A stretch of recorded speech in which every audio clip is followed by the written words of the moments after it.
ये Chunar junction railway station है। बनारस से इसकी दूरी करीब 30 किलोमीटर है। ऐसे तो ये एक छोटा रेलवे स्टेशन है, लेकिन अगर आपको चित्रकूट, मैहर, उज्जैन, वैष्णो देवी, स्वर्ण मंदिर और अमरकंटक की ओर यात्रा करनी है तो ट्रेनें आपको आराम से मिल जाएंगी। नमस्कार, मेरा नाम है शशि प्रकाश और आज मैं हूँ मैहर देवी की यात्रा पर। ये मैहर देवी का रेलवे स्टेशन है। रेलवे स्टेशन छोटा लेकिन काफ़ी साफ सुथरा है।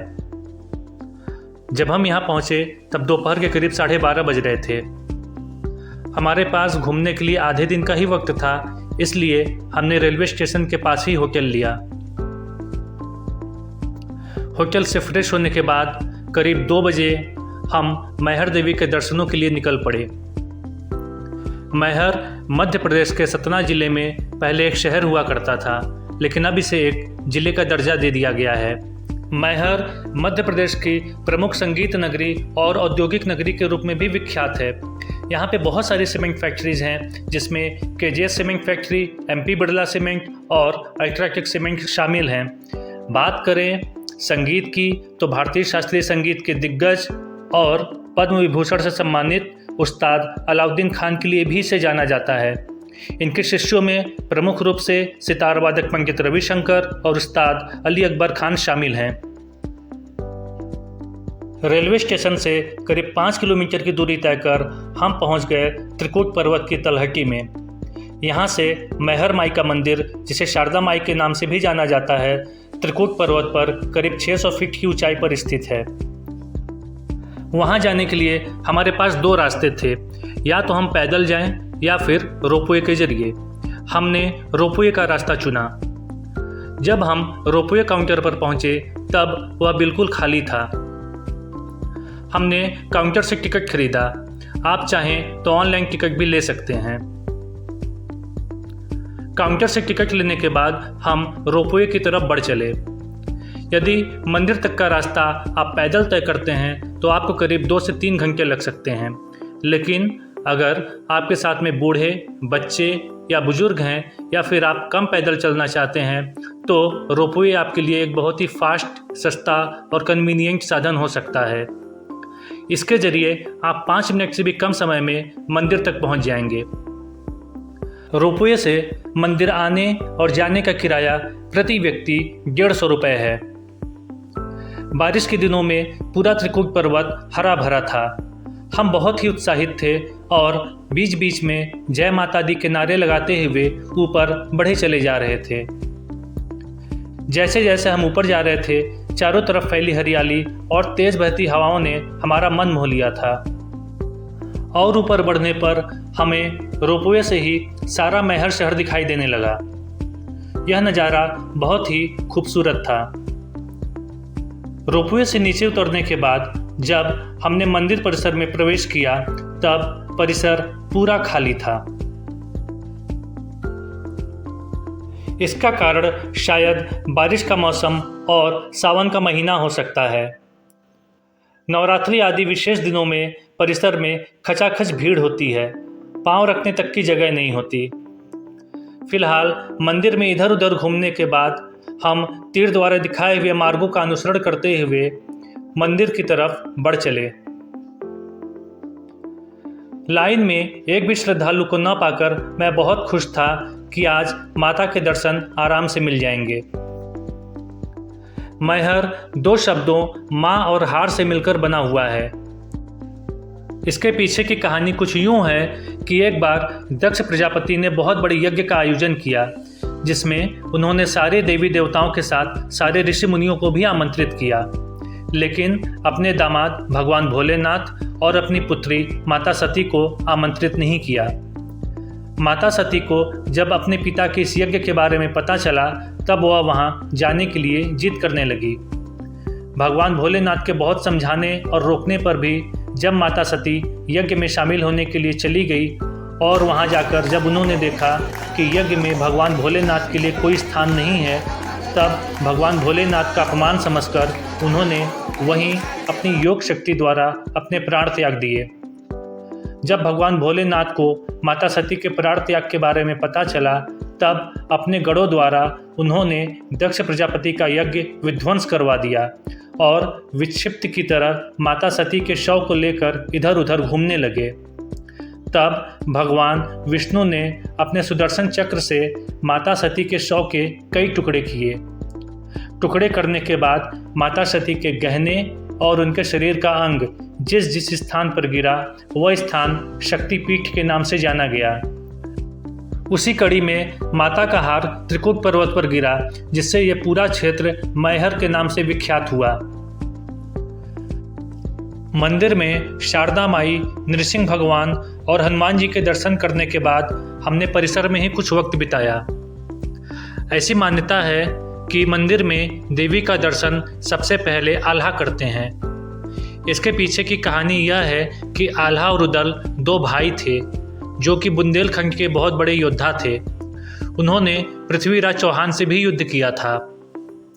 ऐसी मान्यता है कि आल्हा और उदल ने ही सबसे पहले इस स्थान की खोज की थी और वे ही देवी के दर्शन करने वाले पहले व्यक्ति थे।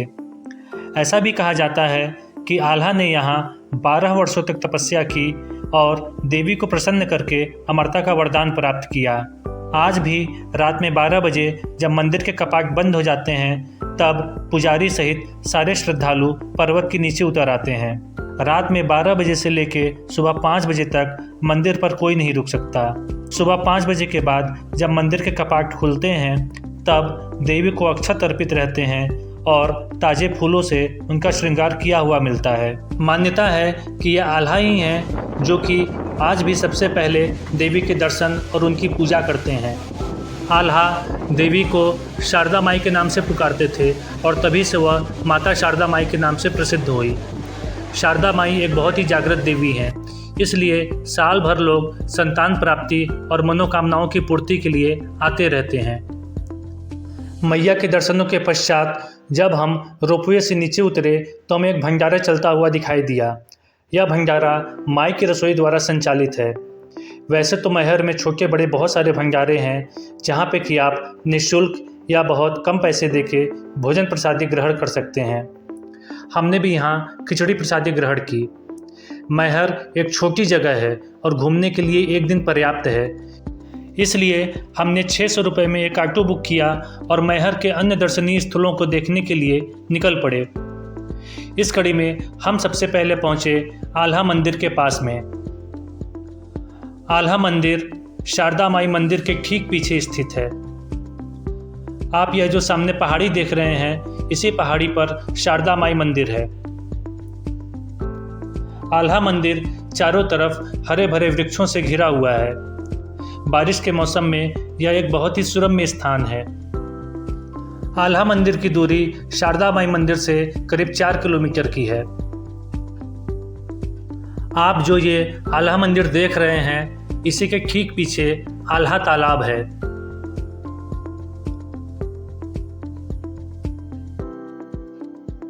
आल्हा मंदिर में प्रवेश करते ही सामने आपको शारदा माई, आल्हा देव और बजरंग बली की प्रतिमाएं दिखाई देंगी।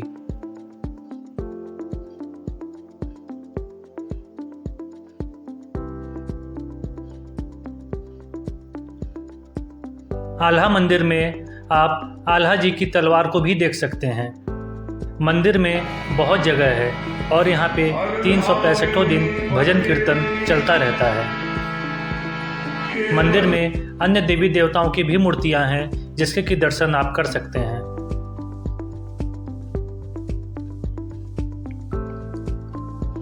आल्हा मंदिर में दर्शन करने के बाद अब हम चल रहे हैं आल्हा तालाब के दर्शन करने के लिए।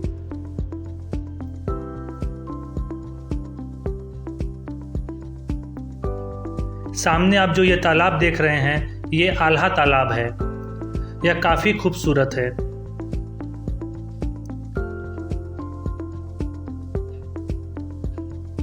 अगर इस तालाब को आप ध्यान से देखें तो पाएंगे कि इसमें चारों तरफ कमल खिले हुए हैं। इन कमल के फूलों का उपयोग शारदा माई और आल्हा देव की पूजा के लिए किया जाता है। आल्हा तालाब पर कुछ वक्त बिताने के बाद अब हम चल रहे हैं आल्हा उदल की तपोभूमि, आल्हा उदल के अखाड़े के पास। ये आल्हा उदल की तपोभूमि है और सामने अब हम चल रहे हैं आल्हा उदल के अखाड़े की तरफ।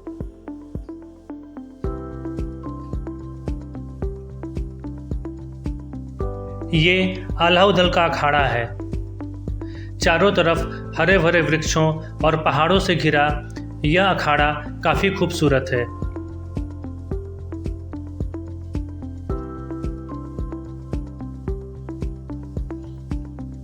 मैदान नुमा इस अखाड़े के बीच में एक कुटिया भी है जिसमें कि आल्हा देव की पूजा की जाती है।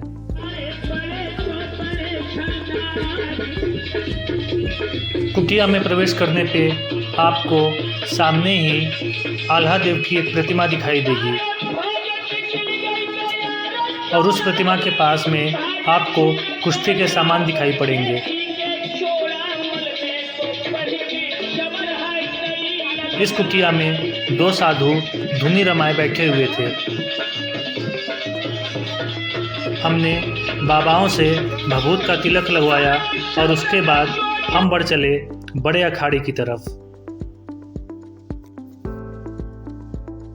बड़ा अखाड़ा एक आश्रम है और यहाँ पे गुरुकुल परंपरा से स्थापित एक संस्कृत विद्यालय भी है जहाँ पे कि बच्चों को शिक्षा दीक्षा दी जाती है। आश्रम में कई सारे मंदिर हैं जिसमें कि गणेश मंदिर, राम जानकी मंदिर और भगवान भोलेनाथ को समर्पित एक 108 शिवलिंगों का मंदिर शामिल है। जब आप भगवान भोलेनाथ को समर्पित इस मंदिर में प्रवेश करते हैं तो आपको चारों तरफ शिवलिंग ही शिवलिंग दिखाई देंगे। हमने इन सभी शिवलिंगों के दर्शन किए। हमें मंदिर में कुछ ब्रह्मचारी पढ़ते हुए भी दिखाई दिए। मंदिर के गर्भगृह में रामेश्वरम मंदिर के नाम से एक बड़ा शिवलिंग भी स्थापित है। हमने इस शिवलिंग के दर्शन किए और उसके बाद बढ़ चले गोलामठ महादेव मंदिर। यह गोलामठ महादेव मंदिर अत्यंत प्राचीन मंदिर है। 11वीं शताब्दी में बना यह मंदिर एक विशाल पत्थर को काट कर बनाया गया है। मान्यता है कि महादेव को समर्पित इस मंदिर का निर्माण एक रात में हुआ है।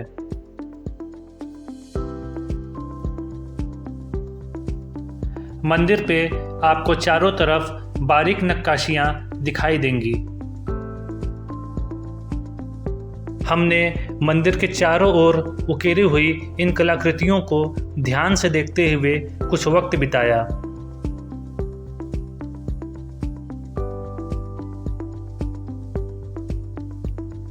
कलाकृतियों को देखने के बाद जब हम मंदिर में भगवान भोलेनाथ के दर्शन करने पहुंचे तब उस वक्त उनका श्रृंगार चल रहा था। हमने भोलेनाथ के दर्शन किए और उसके बाद पास में ही चल रहे भजन कीर्तन में थोड़ी देर के लिए भाग लिया। उसके बाद हम बढ़ चले बड़ी माई मंदिर की तरफ। बड़ी माई मंदिर शारदा माई की बड़ी बहन को समर्पित है। यहाँ मंदिर परिसर में आपको विभिन्न देवी देवताओं के दर्शन करने को मिल जाएंगे। यह मंदिर काफ़ी खूबसूरत और शांत है। आप यहाँ पे एक असीम शांति का अनुभव करेंगे। मंदिर परिसर में कुछ वक्त बिताने के बाद हम बढ़ चले उइला मंदिर की तरफ। ये उइला मंदिर है। यह मंदिर मैहर में काफ़ी प्रसिद्ध है। भगवान भोलेनाथ को समर्पित यह मंदिर नीलकंठ महाराज द्वारा स्थापित किया गया है।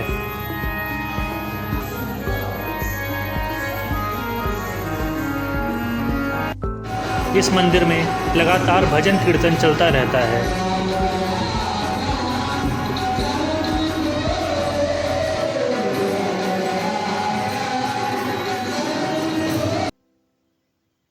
मंदिर में कई सारे देवी देवताओं की मूर्तियां स्थापित हैं जिनके की दर्शन आप कर सकते हैं। मंदिर में एक विशाल और खूबसूरत शिवलिंग भी है जहाँ की लगातार पूजा पाठ और भजन कीर्तन चलता रहता है।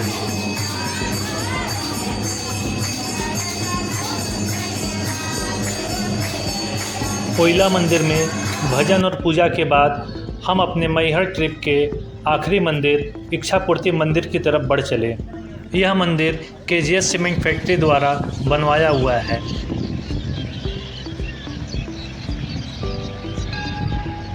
इस मंदिर को देखने का असली आनंद रात में है। रात में अपनी लाइटों से जगमगाता हुआ यह मंदिर काफ़ी खूबसूरत दिखता है। दुर्गा जी को समर्पित इस मंदिर में आप लक्ष्मी गणेश, भगवान श्री राम और हनुमान जी के दर्शन भी कर सकते हैं। तो उम्मीद है आपको हमारे साथ मैहर की यह यात्रा ज़रूर पसंद आई होगी। आप अपने सुझाव हमें कमेंट बॉक्स में भेजें। तब तक के लिए धन्यवाद।